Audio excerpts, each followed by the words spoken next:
హైదరాబాద్ కి త్వరలోనే వాన్గార్డ్ సంస్థ సెంటర్ 4 ఏళ్లలో 2300 ఉద్యోగ అవకాశాలు. హైదరాబాద్ స్థాయి పెరుగుతుందన్న రేవంత్.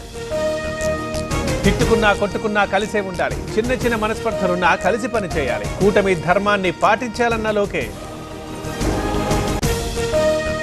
తెలంగాణ నుంచి ఫిలిప్పీన్స్ కి బియ్యం తరలింపు. తొలి విడతగా 12,500 టన్నులు ఎగుమతి. కాకినాడలో జెండా ఊపి షిప్ ని పంపిన ఉత్తమ్. జీవీఎంసీ మేయర్పై అవిశ్వాస తీర్మానం. ఏప్రిల్ 19న ఉదయం 11 గంటలకు కౌన్సిల్ సమావేశం. కార్పొరేటర్లకు సమాచారం ఇచ్చిన కలెక్టర్. విశాఖను 3 మిలియన్ ఆర్థిక వ్యవస్థగా రూపొందిస్తాం. 2029 నాటికి విశాఖలో 5 లక్షల ఐటీ ఉద్యోగాలు తెస్తాం. అంతర్జాతీయ నగరంగా మారుస్తామన్న లోకేష్. మాజీ మంత్రి కొడాలి నానికి తీవ్ర అస్వస్థత. మెరుగైన చికిత్స కోసం ప్రత్యేక విమానంలో ముంబైకి తరలింపు. కాకానికి మరోసారి పోలీసుల నోటీసులు. అక్రమ మైనింగ్ కేసులో ఇవాళ విచారణకు డుమ్మా. రేపు ఉదయం రావాలని మరోసారి నోటీసులు.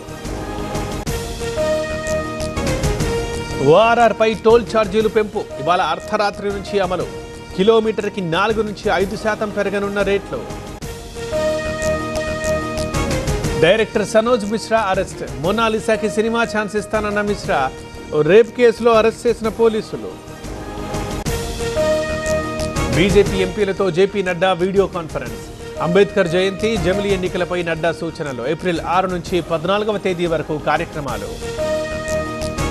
ఔరంగజేబ్ సమాధిపై వివాదం అనవసరం. ఇక్కడే చనిపోయాడు కాబట్టి సమాధి ఇక్కడే ఉంది.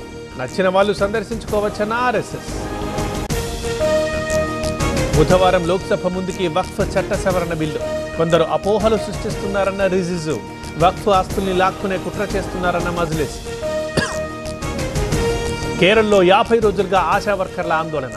జీతాల పెంపు, పెన్షన్ కోసం నిరసన. జుట్టు కత్తిరించుకొని నిరసన.